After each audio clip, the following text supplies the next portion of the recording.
Hello, feudal overlords. This is Nick here of the Refined Peasants. So I'm basically going to go over a reaction video to the Cuban, Hong Kong podcast that Wyatt, Garrett, and Ethan did, and clear up some historical inaccuracies and flaws, and try to add some humor in here, because well, we all know I'm the funniest out of all of us.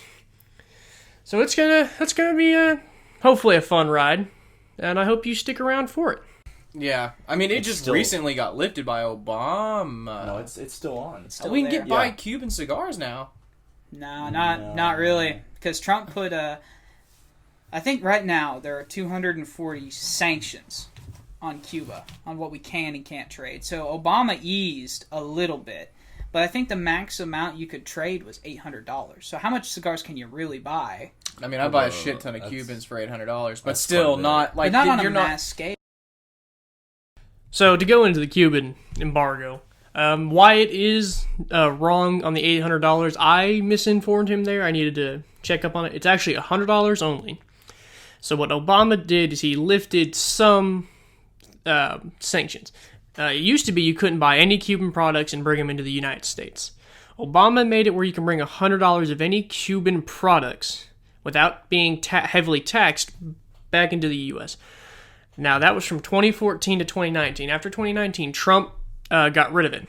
It is now illegal to bring Cuban products back into the United States again.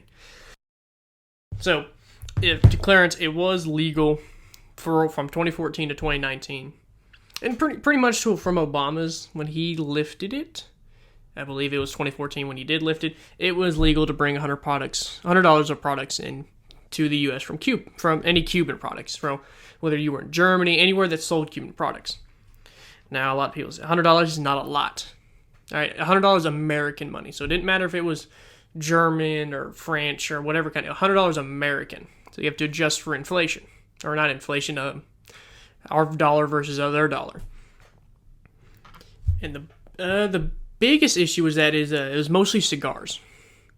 Cigars were the main driving force. A lot of people like the Cuban cigars. I've had an actual Cuban, and to me, they don't live up to the hype. But a lot of people like the idea of smoking one. You know, it's a Cuban cigar. But per what Trump did, it is now, again, illegal to bring any Cuban products back to the U.S. I mean, I could see that. There's just given the mass of the island, you don't have the area needed for farming meat. So, I mean, even commercial farming of cattle takes thousands of acres. Yeah. All their cows there are mostly dairy cows. Yeah, milk. Okay, another little inaccuracy here is so Cuba's cows are not mostly dairy. They have two types of cows. It's called Lorenas and Zebus, and they produce pretty much very little milk. They are meant for nothing but meat. I did tell Wyatt about this back in the Castro days. Very fun fact about Castro: he loved dairy. It found its way into diplomatic, talks. Dairy did. So he wanted, of course, dairy. So he bought Holsteins, which is the classic black and white cow you see from Canada, and brought them to Cuba. Spoiler alert, if you take a cow that's raised in Canada and you bring it into the, hot tropic area that it was Cuba, they don't feel right. They get very stressed. They don't start producing milk at the natural levels. So what Castro did is he built a complex to basically climatize where the cows are at, to make them feel like they're in Canada a little bit.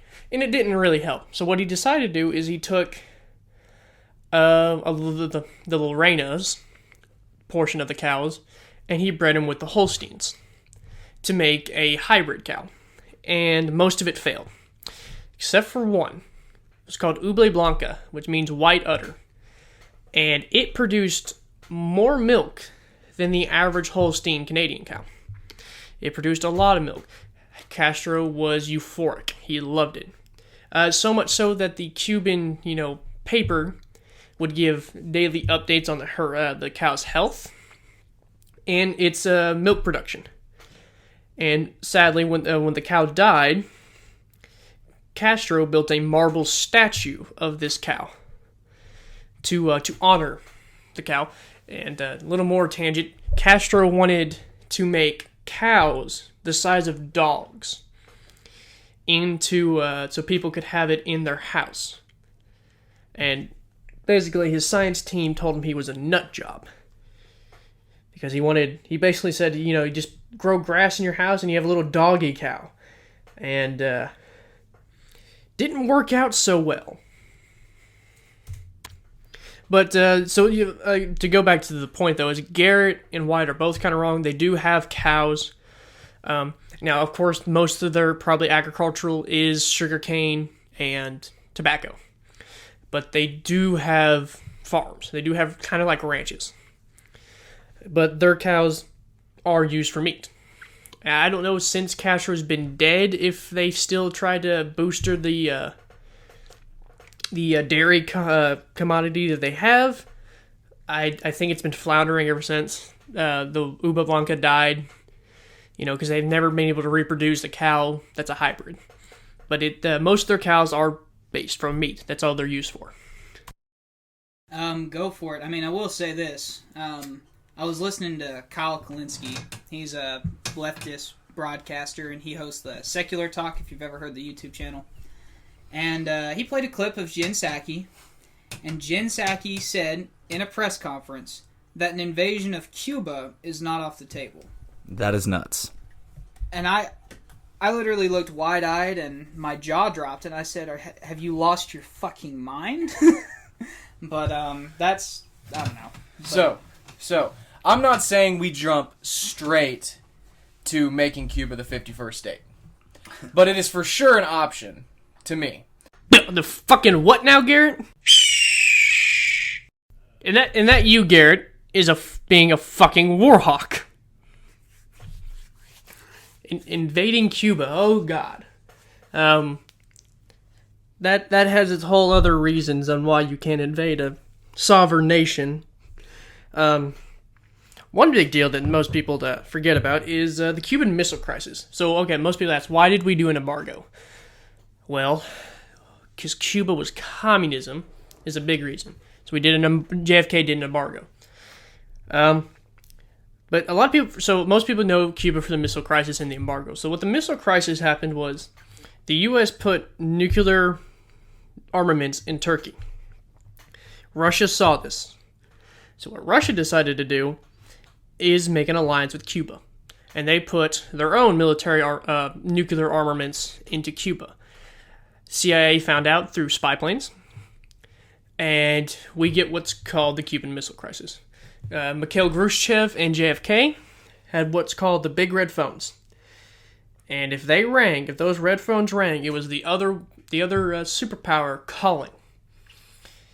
And Kennedy basically told them, we're going to make a blockade so that Russia ships cannot go to Cuba. Khrushchev called Kennedy on the big red phone and said, this is risking war. Something no one wanted. The reason that most people didn't want this is because the two greatest superpowers, the United States and the USSR, had nukes. And it was going to be nukes. It was mutual destruction. So neither side really wanted to use them, but both were willing. So what ended up happening was Khrushchev was the first one to make negotiations on to end this crisis. Because the U.S. went up to DEFCON 2. And that is the highest uke alert we've ever been in the United States. It basically meant we were ready to launch nukes at a whim. DEFCON 1 was nukes are launching. So Khrushchev calls on the big red phone. And he tells Kennedy, this needs to end. Because U.S. ships were starting to stop Russian ships. And it got tense. Stuff got tense. So they came to a deal. And the deal was, if the U.S. promised to never invade Cuba, to leave its sovereignty alone, they would take their nuclear armaments under the watch of the UN out. Not, reduce them, but fully destroy and take them out. There's a catch, though, that the U.S. population didn't know for 25 years, is the U.S. also had to take its nukes out of Turkey. That was not declassified until 25 years later. It was to make Kennedy seem strong. Was all we had to do was, not invade Cuba, and they would take their nukes out. it was a PR stunt. So the U.S. gave up more in the fact that we gave up not invading Cuba and taking the nukes out of Turkey. A treaty was never signed. It was just an agreement. So I guess you can say, like, okay, so you can't by treaty not invade Cuba, but you still can't invade a sovereign nation. And it's kind of one of the big reasons the Cuban Missile Crisis ended. I'm not an isolationist. I don't think of myself as a war hawk, even though Wyatt does. But Garrett, you are in fact definitely a war hawk. I'm sorry to tell you this. But every time we come into a problem, especially with the Middle East, your solution is glass floor. I mean, Jesus Christ, Garrett. I mean, you're definitely a war hawk. Like, I'm not okay with just leaving those people to their doom, in my personal view. And like I said, we don't have to go to war with China. We just say, hey, we're going to come pick up the people who are going to be nothing but trouble for you anyway. Okay, so a big problem with this, and I think they go into it on the podcast, you just can't take anyone's citizens. It violates UN treaties. And I think they go into what if China, sets up a blockade like we did during the Cuban Missile Crisis. It would almost certainly mean war. We would go to war for China for these citizens who, in all frankly, really, not to say they they wouldn't be accepted. They probably wouldn't be accepted to America. They don't know English. Most of them probably were sweatshop workers, so they know not much. They don't have beyond a basic education, so they don't know pretty much anything other than sweatshop working. So they would not assimilate very well into society. The kids and the grandkids would easily, but the ones we're bringing over, they would not assimilate very well into our society. I don't know if they would be accepted, in all honesty. So there's the problem you come with that is, would they be how would they assimilate into our society? Not to mention, we're going to get into this later, how you would even try to bring people over. You would essentially have to use cargo ships, because Garrett's going to, I think, say later on is an aircraft carrier, and that's not feasible. Yeah, it's big enough, but you can't have people sleeping on top of an aircraft carrier and sitting in the scorching sun, while traveling through the ocean. What if someone falls off? There are no sides to an aircraft carrier. So it's unfeasible to try to just go in and take these Chinese citizens. What are they going to do? Like, are they going to attack U.S. ships? Do it. It doesn't have to be war. America's not the aggressor in that situation. China defied a treaty with the UK to invade Hong Kong. Okay, so it would so definitely mean war. It would.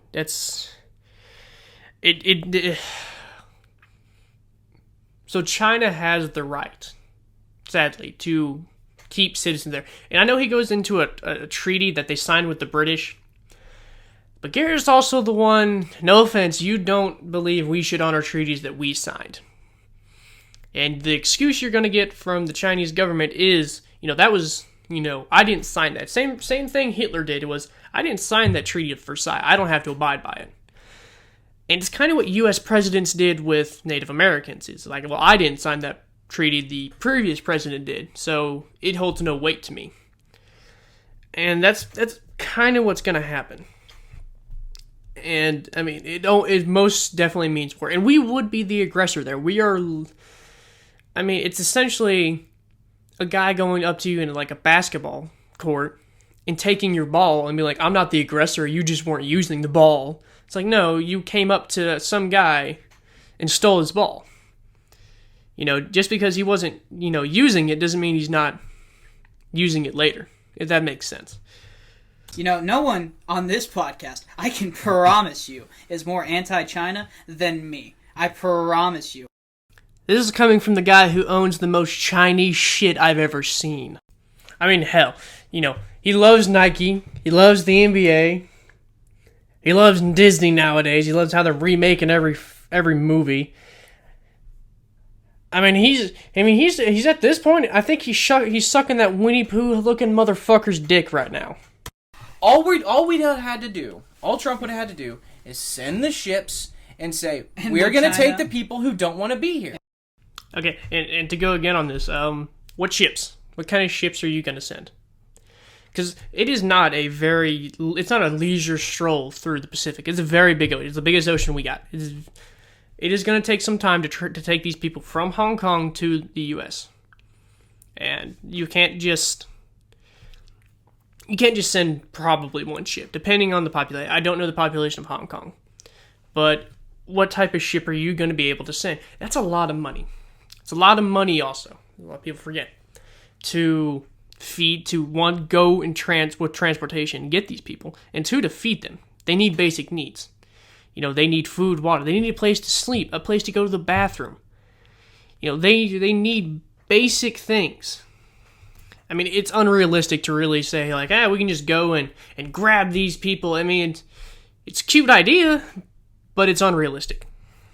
But you can't, if we're scared of war, we're just going to get bullets. Being scared of war is not a bad thing. War benefits absolutely no one. Because no one seeks war. I mean, it's great to always be prepared for war, but it's never good to seek war. If you are going out seeking war, you are in the wrong. The Germans in the late 1930s and 1940s went out and sought war. And they are in the wrong. Anytime you are the one going out to seek it, you are in the wrong. I mean, the only people who really benefit from war are capitalists. I mean, what got us out of the Great Depression is World War II. We didn't return to our normal GDP until after World War II. Why? Because war creates jobs. And that's really the only good thing about war, is maybe it creates jobs to get you out of a depression. Other than that, war is awful. No one looks forward to war. No one willingly likes war, other than psychopaths. Garrett. Because war is not really a viable option. Because most Americans don't want war. Was war a viable option against the Nazis? What do you mean? Not the fascists weren't going to stop. Neither is China. They took Hong Kong with no consequences. They're going to take Taiwan with no fucking consequences. Then they're going to start taking Japan. Alright, so my biggest issue here with Garrett is, he says with no consequences. Yeah, probably Hong Kong. They took Hong Kong with no consequences. Taiwan, and especially Japan, will have consequences. So Taiwan's basically the Israel of the Asian continents and the Asian area. We look after them. Japan is a major ally. And if you go back to the history of China and Japan, they hate each other. Having Japan as an ally is a tremendous thing. So there would be consequences to trying to take Japan in Taiwan. Because they, again, are pretty much our only real allies. And it's really not even Taiwan. Taiwan, for how small and stuff it is, it's like Israel. It's small. Japan is a major key player that we need. And if China even tried to invade or take over Japan, there would be consequences. War would start immediately. Because that is our major ally over in the Asian continent. So what, we just let so Germany takes Poland. Oh, well, Poland's not that big of a deal. Germany takes the Rhineland. Yeah. And then the Rhineland's in France, isn't it? I was going to say Belgium. something. Yeah, okay. Yeah. And then they take France, and it's like, okay, well, now we have to, now you've let them build up their power to a point where it's a world war.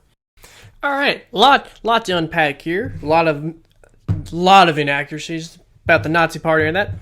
So Hitler takes over early, 1930, I believe, 1932. I know he was on time. He was Man of the Year, 1933, I believe, 1932, 1933. So Hitler immediately says he's not going to abide by the Treaty of Versailles. And everyone everyone in the League of Nations had no power. They could not do anything. But everyone agreed that they didn't want to fight another war because World War I had devastated everybody, especially France. France got hit the most by the war. That's why they wanted the Rhineland. Correction there. Rhineland's in Germany. It's really Germany, border of Belgium and France. But it is where most maps put it is where Germany is. They did not invade Poland first. First thing they did is they basically annexed Austria because Hitler was Austrian. He just hated whatever his father hated, and his father was a pro-Austrian man. Hitler was he turned into a pro-German man, and he basically said Austria is now ours. No one batted an eye because Austria, for the better part, was just Germany.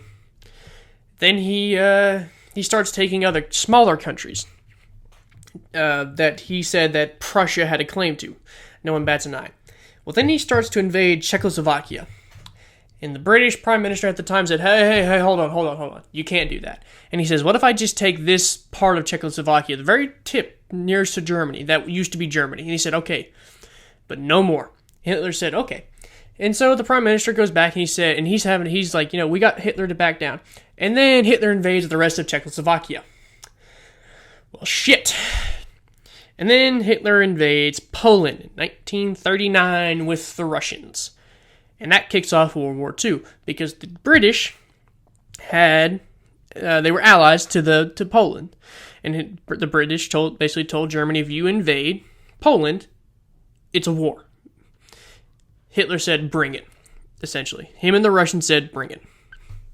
And this kicks off the Second World War. France has to join in, Belgium has to join in.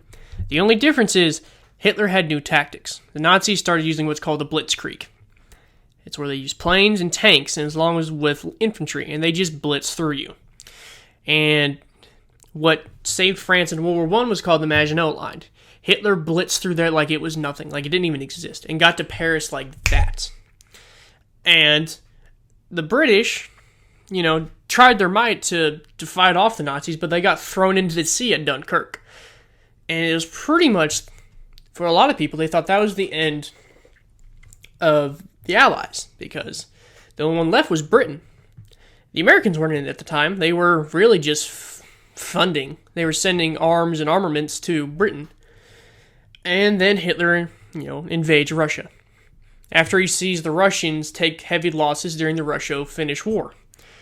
Russia won the war, but they took a lot of casualties. And Hitler thought he could do what the Finnish did and basically beat the Russians. Because if the Finnish could stand up to Russia, why couldn't the mighty Third Reich? Hitler was wrong. Where Finland didn't have roads. Pretty much. They had no roads, almost.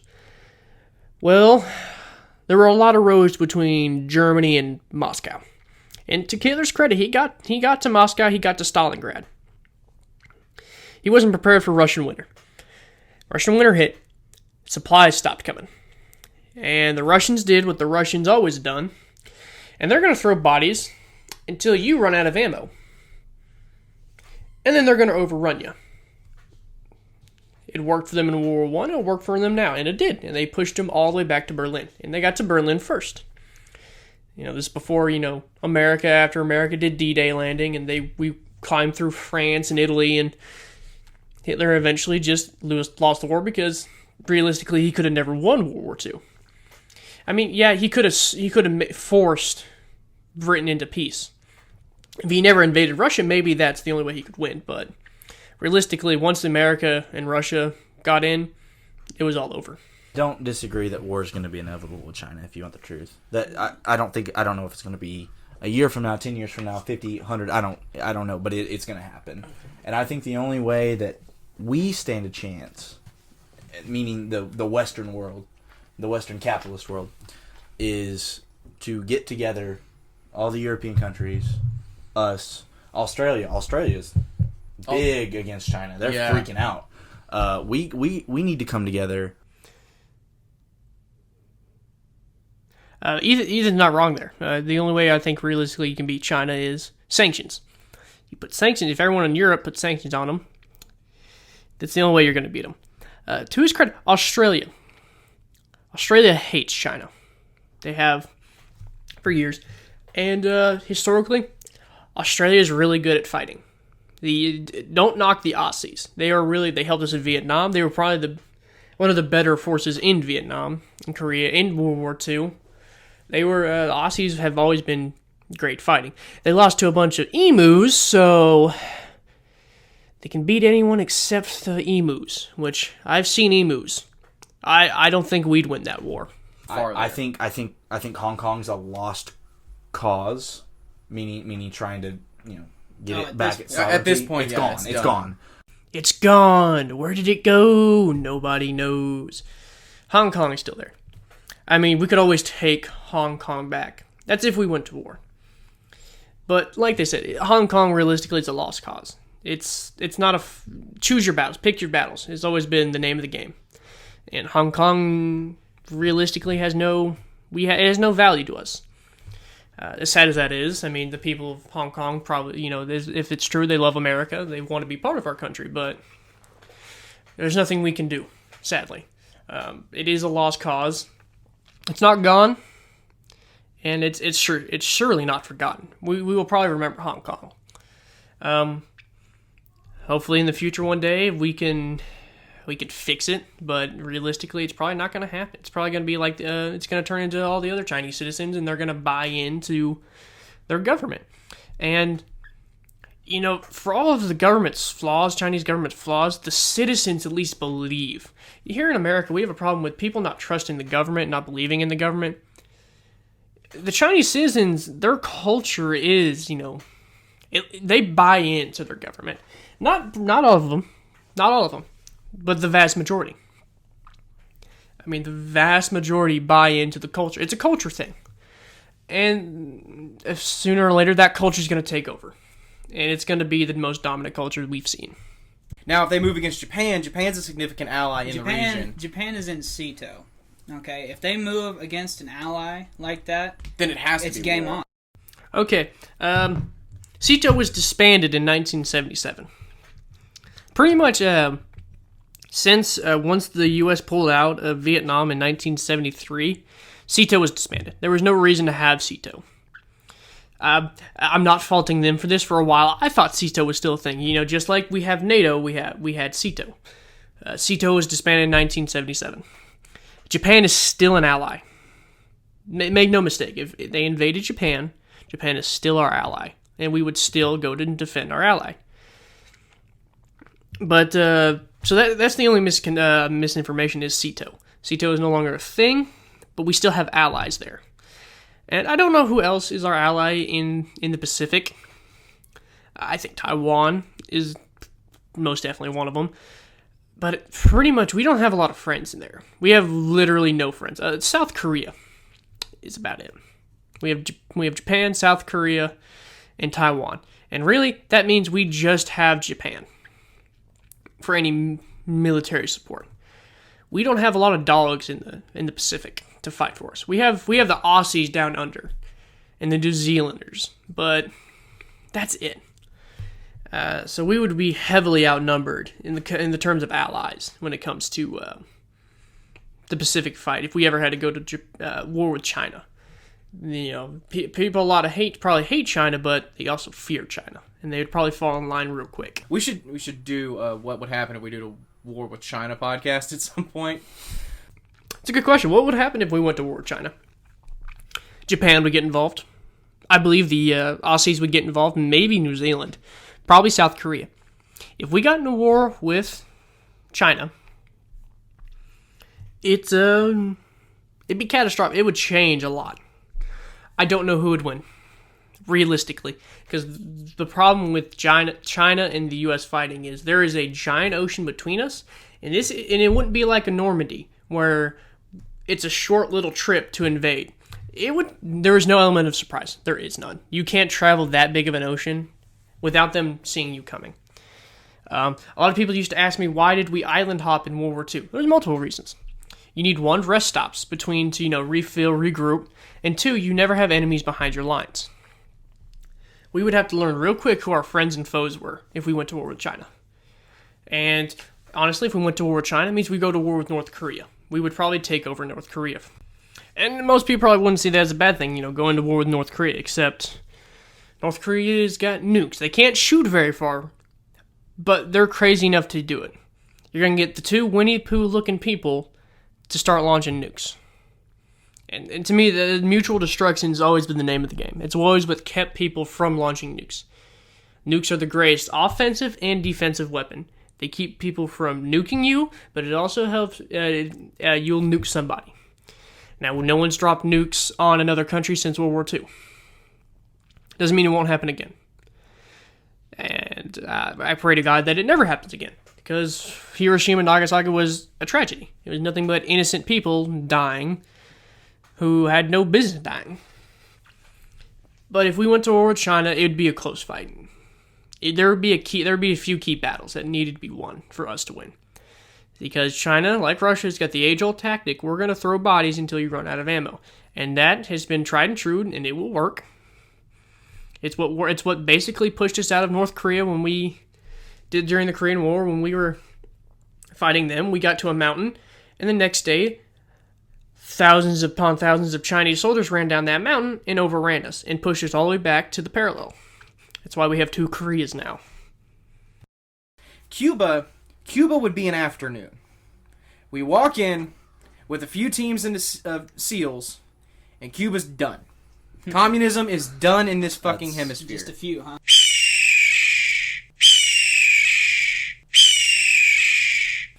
There you go again, Garrett, being a war hawk, and I don't think Cuba would be an afternoon.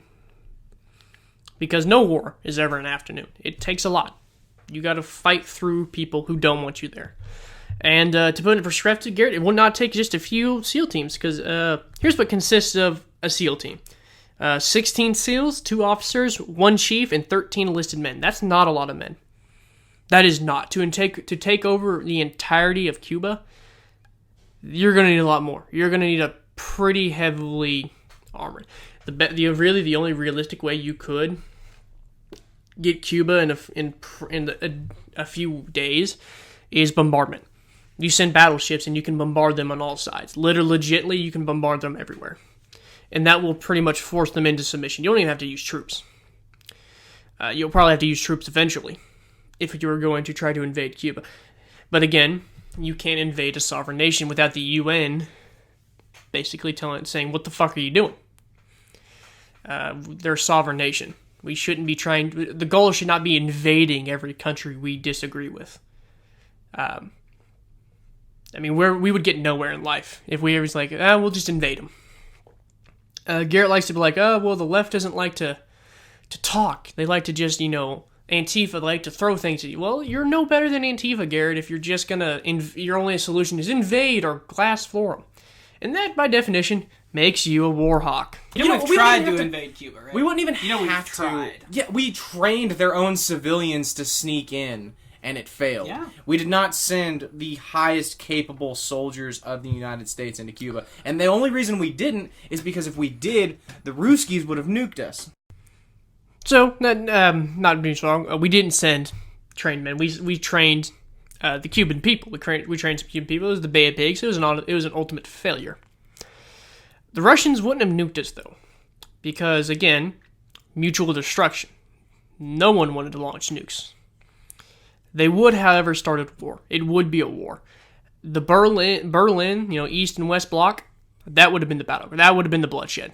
That's where it would have started.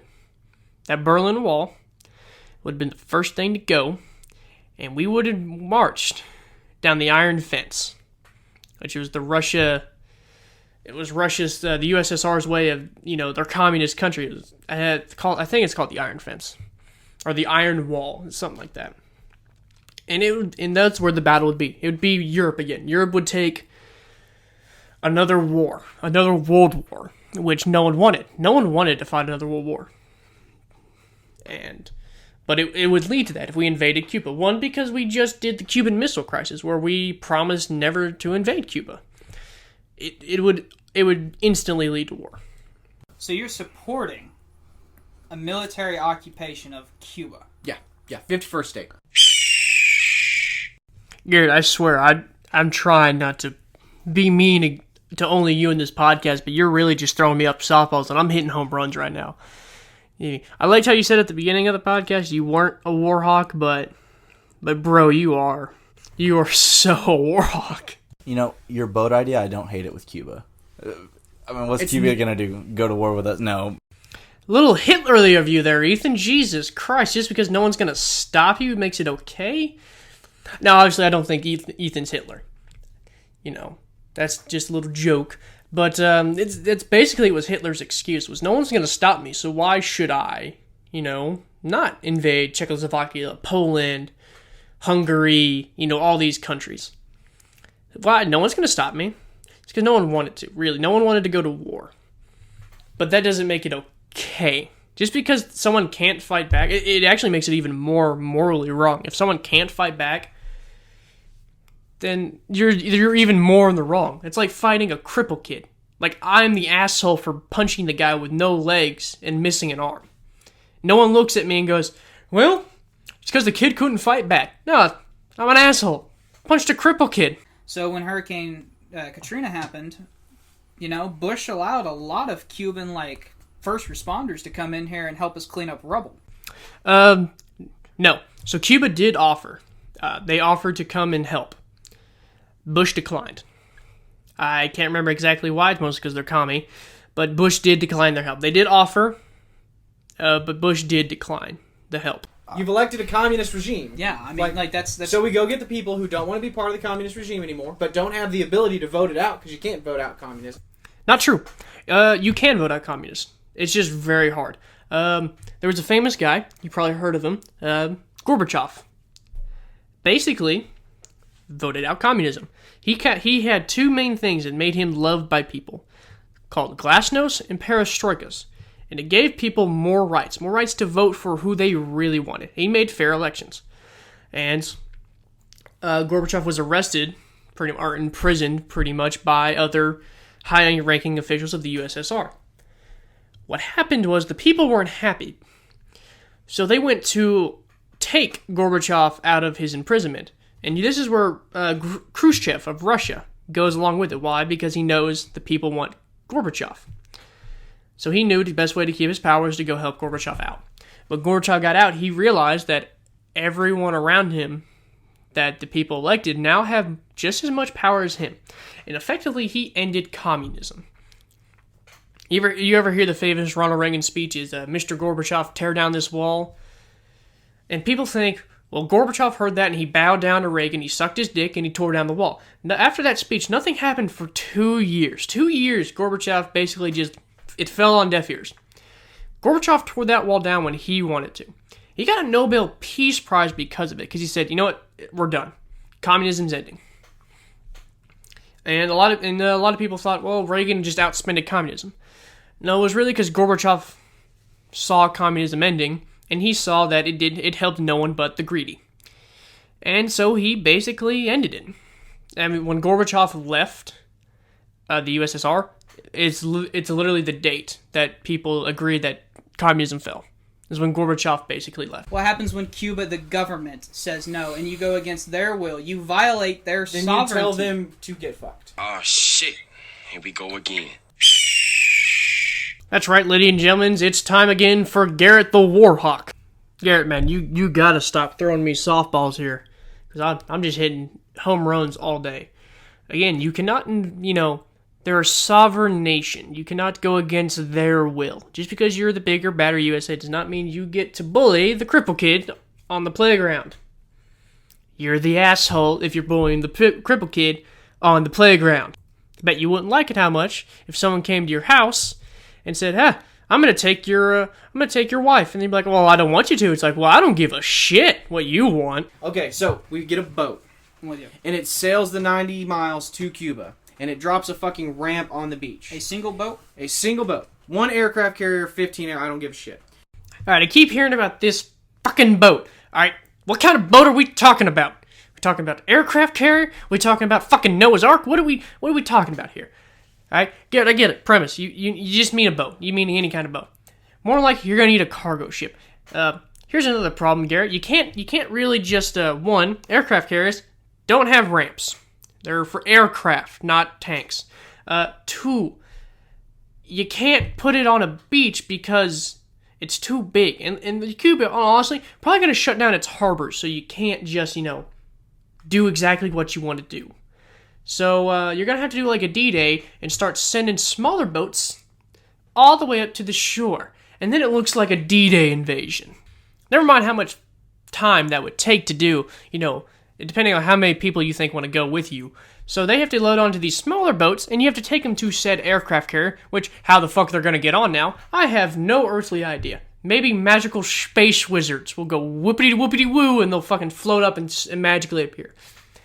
But, and I'm not trying to knock on your dear Garrett. I know you really want to help the Cuban people, but realistically, you can't. And I know it seems like I'm picking on Garrett a lot in this podcast. It's mostly because he's saying the dumbest shit I've ever heard. Which, I get it. So, okay, with our podcast, it's hard to find solutions. It really is. I don't like knocking Garrett and Wyatt's solutions. But I'm a realist. I know realistically there's nothing we can do to help the people of Cuba unless they want to come here by themselves. Now, what we could do, and it kind of goes with Garrett's boat idea, we can go into international waters. And if the Cuban people want to get on a raft and meet us in those international waters, we have all right to take them back to the United States, which I'm not opposed to. That's the only way I see Garrett's idea working. Because, okay, it's not a bad idea. He needs to be more specific on what kind of boat and how much it's realistically going to cost. It will not work for China, but it could work for Cuba. It really could. So we would have to meet them in international waters where basically we can do what the fuck we want. And they would have to meet us there. That is the only way we can realistically get these people out. For the ones who want to leave. That's the only way we can get them out. And so the only way we could is, like Garrett said, is a boat. We're going to need lots of boats. And props to Florida right now. Florida is doing exactly what I just said. They're going international waters in their private boats. And they're basically saying, if you want to come to international waters, hop on our boat, and we'll take you back to Florida. We'll take you back to Key West. That's a perfect idea. That is a perfect idea.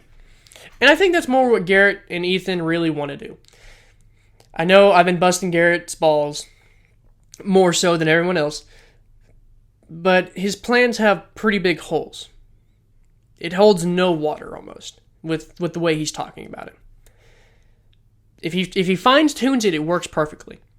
And I get, heat of the podcast, this, that, and the other, but if you're going to offer a plan, it's got to be watertight almost for it to be used any way, shape, or form. If you think America has any problem slaughtering people, yeah. I don't know about that one, boss. Like, I would take a closer look at the war in Iraq and the war in Afghanistan, where a lot of civilians died. Okay, the problem with the civilian casualties in the Middle Eastern wars is that civilians would walk up to you with fucking bombs strapped to them and have to get That's taken not out. even the majority. Yeah. The majority are drone strikes. And that's according to, the people doing the attacks. First thing, Wyatt, please get the cock out of your mouth when you say a rock. Please do that. Second is, so you're both right. Garrett is right in the aspect that kids do, in fact, and not fault the kids. The kids don't know no better. They do, in fact. One famous story I saw was a soldier in the Middle East. He would always get this one kid a lollipop. Just a little sucker. And then one day the kid returns the favor by blowing up a Humvee. The kid probably didn't know him better. He was probably just told, hey, go give that soldier a hug. It was kind of the same way in Vietnam, where we couldn't tell really friend from foe, and that caused a lot of issues, and it caused a lot of distrust, because you don't know who is your friend and who's your enemy, and that's stressful on anybody. One day this kid could be giving you a hug, the next day he's giving you a hand grenade. But why it's not wrong the fact that drone strikes kill a lot of people. It's the same way with Vietnam when we use napalm. A lot of U.S. casualties, believe it or not, in Vietnam were our own napalm. Because you're dropping... Yeah, you had coordinates, but you're dropping in a jungle. You really can't see. And you would drop a lot on people's heads. There's a very famous movie that Wyatt told me to watch where he basically told people... He was Aussie. it was an Aussie platoon, and they basically they had to call an airstrike pretty much close to them. And the Americans said, all right, well, it's going to get a little close. And the first, and it drops it right on him, and the guy goes, too fucking close! It was accurate. That's accurate. I mean, a lot of people got, it was an accidental napalming. So, one of the most problems with war, though, is in fact that, you ever heard the old thing, war is hell? It's not true. War is war and hell is hell. Out of the two, war is worse. Because there is no innocent person in hell. Not a single soul. Anyone who's in hell is not innocent. Whereas war is chock full of innocent people. Except for a few of the brass, a few of the soldiers, war is nothing but civilians and innocent people. And that's true across all of history. I mean, sadly, that's the truth. War is mostly innocent people, sadly. And there's really no way around it with war. Innocent people are going to die, and it's sad. It's the saddest thing. It's why most people don't like war. I mean, I wish we could avoid it, but if we go to war, we know innocents are dying. It's not something we should take lightly, though. And I think that's what made drone strikes easier, is you took the human out of it. There's a difference between seeing someone in your iron sights and shooting them, and it being a 5-year-old kid, than a TV screen, when you're hundreds of miles away. So I believe most people can't, a lot of PTSD, people can't handle it. Shooting a kid. I couldn't. I don't know anyone on this earth who could rationalize in their head shooting a kid. Especially a kid who doesn't know better, who's been indoctrinated to this thing where that kid needs to go give the American a hug when he's got a C4 strapped to him. Not unknowingly. Or maybe knowingly. Maybe that kid is indoctrinated. But we don't know. We don't.